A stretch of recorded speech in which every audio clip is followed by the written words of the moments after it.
hope you are having an absolutely fantastic day. I just got to Helsinki and spent some time walking around. I went through Esplanadi Park, went to the central market or market square, and was walking around the seaside, grabbed a scooter. But first thought is that I have very much enjoyed riding scooters in Europe when I have, because there are many more biking lanes here as compared to the US, so it feels significantly safer, and it's just such a fun way to still get around a city quickly while taking it in. Secondly, Helsinki seems extremely nice so far. It's really modern, it's really clean, it feels very safe, it's very calm-natured. I've got a chance to talk to a few locals already and just ask them about what they enjoy about Finland or living here. And essentially what they shared is that with the standard of living, there's a lot of opportunities for self-actualization and expressing yourself. And people here apparently are pretty open-minded, relatively so. And they also mentioned that, so I asked them about the seasonality with the difference between dealing with the tough winters with cold temperatures and cloudy days versus the summertime. And they said that with the seasonality, people really take advantage of the summertime to enjoy the sun and do things outside as much as possible whenever the weather is good. Like right now, it's literally perfect. It's 70°F, feels amazing. And then they said in the wintertime, it's time to hunker down. It's not too bad because you layer up and you still roam around and do your thing, but it's time to take it slower. And they really embrace that seasonality, which is something that I definitely appreciated and understand as well. Having just lived in Denver for the last 4 years, embracing the shifts between an alternation between enjoying hiking season and being outside and walking around a lot in the summertime, and in the wintertime, less walking around in the city and definitely a lot of skiing, but prioritizing slow moving. It's cool that on the other side of the world, I mean, the climate's a little bit different here compared to Colorado, but it's cool that they have a similar mindset. So yeah, excited to keep walking around and learning more about this country over the next few days.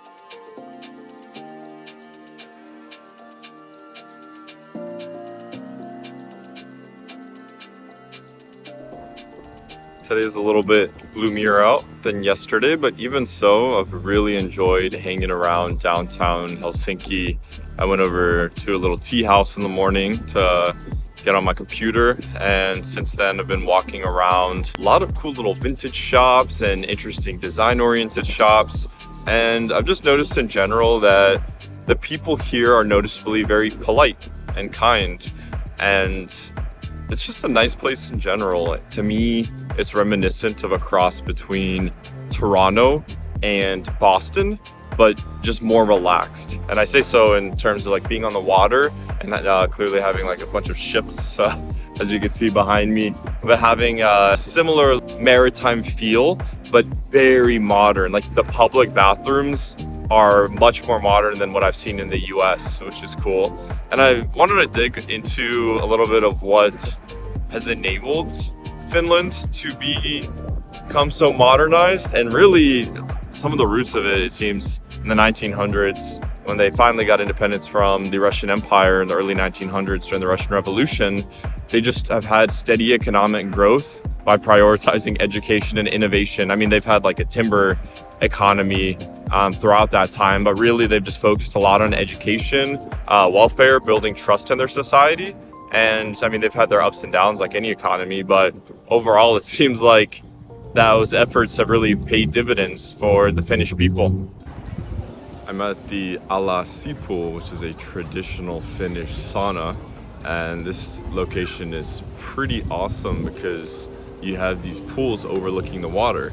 So you have pools, you have a cold plunge, and you have both single gender and mixed gender saunas. And the saunas have views overlooking the water as well. So that's pretty cool. It was really nice to get some cycles going from the hot sauna into the cold plunge. Just get the system nice and charged up. And it was a good mix of locals and tourists as well. Got to talk to a couple locals, and one cool clarification that I've now understood from a couple people is that the Happiest index itself is probably a little misleading when says that Finland is the happiest country, but what I've come to understand is that Finland is one of the most content or satisfied countries, and that they really appreciate the things that they do have and have a solid standard of living, but it's not like they're running around joyfully and like smiling everywhere. They're actually quite reserved and, like I said, pretty polite, kind people, but still like relatively introverted in some ways. Like one of the guys I was talking to was saying that trust is really important, but it's not always built easily, and once you've built it, then you have friends for life. That's cool, but obviously, yeah, comes with its nuances. But yeah, it's interesting to learn a little bit more, and I think going to the sauna is a nice way to sometimes chat with some locals here in Finland. So while I'm here, maybe I'll check out a couple more. We'll see. I really appreciated learning more about Finnish culture in that way, knowing that they tend to be really content with the things they do have. And I think there's a powerful lesson there for many of us that do have the blessings of having a certain level of basic needs met, such as a roof over our heads or food on the table or family or friends that love us, right? These are the things that ultimately mattered. But I think especially like in Western capitalist society, we're always wanting to strive for more and more that's outside of ourselves, which I don't necessarily think it's a bad thing to strive for more. I think or in order to continue growing and moving forward in life, you need to be in the driver's seat and to constantly be analyzing your life and thinking about how you can continue to improve. At least that's a big part of my life philosophy. But in doing so, you have to routinely ground yourself, right? In understanding what really matters. And I constantly have to do this, especially as I'm traveling, recognizing that this is not a normal thing. This is not something that most people get to do. So this is something that's very special. But in doing so, as I try to ground myself and feel a sense of gratitude, I also want to remember the basic things that I have in my life that are so valuable, like my family, my friends, being able to feed myself, being able to educate myself, being able to have these different opportunities, right? That's ultimately what matters. So I think the more we can all do to be grateful for the things that we do have, the more that we can be content in general. So shout out to Finns for doing that. And one other quick thing that I will say that really reflects going back to the sauna culture here. Behind me, you will see a Ferris wheel, and the Ferris wheel is called the Sky Wheel, I believe. And in this Ferris wheel, one of the pods is actually a sauna. So if that doesn't show you how much the Finns value their saunas, then I don't know what will, because that made my day when I heard that. I just thought that was absolutely hilarious.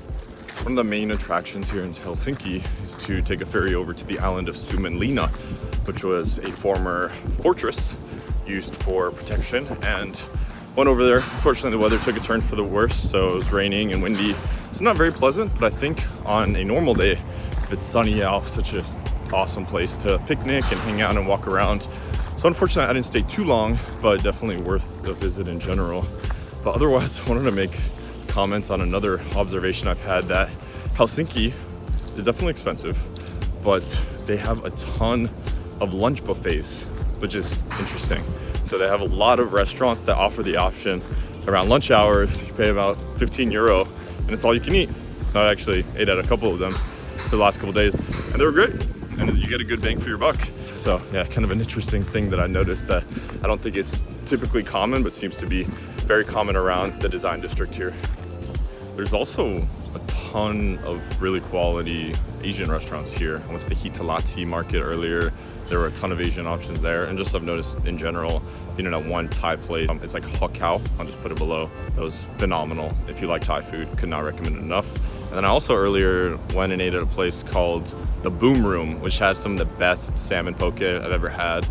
Extremely fresh Norwegian salmon. It's a really small little restaurant, and had a great conversation with the owner, who's really passionate about really focusing on quality over quantity, and the prices were great, and you can tell that he really pours a lot of love and passion in, and that's all you can really ask for, especially when it comes to food. It's one of those things that can really bring you into the moment, especially when you're able to provide people with high quality food at a reasonable rate. So the Boom Room is awesome as well. All right, last note on food. I just decided to treat myself at this bakery called St. George Bakery, and they had an assortment of treats, but apparently in Finnish cuisine, cinnamon buns are really popular, which I love. So I got myself a nice vegan cinnamon bun, which is delightful. Highly recommend. But my issue with including food on these vlogs is that often when the food gets put on the table, I completely forget to record because I just start eating it. But I can assure you the food in Helsinki is awesome.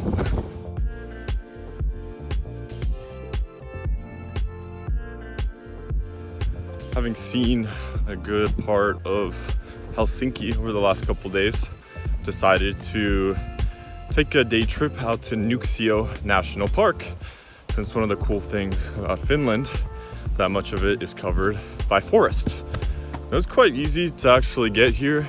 Took a train and a bus, and I found a little trail on the All Trails app, one of my favorite apps from my Colorado days. And there were people on the bus from the train station, and a lot of which got off on different stops. So on this particular trail, I've not seen anyone else. It was very peaceful. It's quite a contrast to my experience over the last several weeks being in busy cities and touristy areas. It's really peaceful. There's a lot of mushrooms. It's very green. I wish I knew which mushrooms to forage. I think most of them are probably fine, but I didn't bring a bag, nor would I really know how to cook them. So maybe I should have learned a little bit more about foraging mushrooms before, because there's so many. But yeah, it's an interesting experience hiking solo, since I'm typically used to hiking with friends in Colorado. And one of my favorite things about hiking is to dive into deep conversation with friends in absence of distraction. You just have a different level of focus when you're out in nature with your friends, having vulnerable conversation and connecting on a deeper level. And that's something that I really value, is finding present moment focus with others, especially. That's really what I crave in life, is things that bring me into the moment like nothing else. And now being solo out here, it's cool because now I'm forced to find that present moment focus in a completely different way, not through conversation. And all that to say, when I'm with friends, I'm still deeply appreciating the nature around me. But now there's just a different sense of quiet, listening to the wind rustle the leaves above me, looking at the deep greens and the moss and the trees. There's just so much beautiful sensory input, but a certain order that isn't present when you're in cities that are much more dynamic, pulling you in a lot of different directions. So yeah, looking forward to spending a few hours out here, just relaxing, decompressing, since that's definitely much needed after extended travel. I'm just grateful to be able to explore nature in a new land, in Finland to be exact. LOL. I was previously discussing the immense value of continuous gratitude practice, finding ways to ground yourself and ground ourselves in gratitude in day-to-day simplicity. One way that I implemented this, especially last year in my journal practice, is every Sunday at the end of the week, I would just have a list as a digital notebook where I just write down at any given moment everything I could think of on top of my mind that I was grateful. Like my family, friends, like being able to do XYZ things, being able to eat, the foods I want to eat, things like that, whatever. And one of the things I'm continually grateful for is functional legs.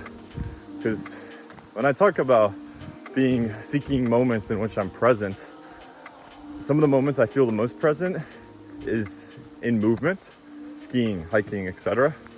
And having a healthy body and functional feet that have taken me many, many, many miles throughout Europe now over the last couple months, something I can never take for granted. So, there's so many things that we can all take a step back and really think about what we're grateful for that we don't often think about. I think our feet in particular are a great one, since they just take us far and wide, even if it's like within, a given town or city that you're in. So yeah, maybe you watching this, I would encourage you, if you have some sort of journaling practice, or even just right now, what are like one or two things that you're really grateful for in this moment? So this all in all been a pretty delightful little walk through the Finlandian forest. I've encountered more people as I've walked through this trail, most of which are foraging for mushrooms. So they are much more prepared than I am. Good for them.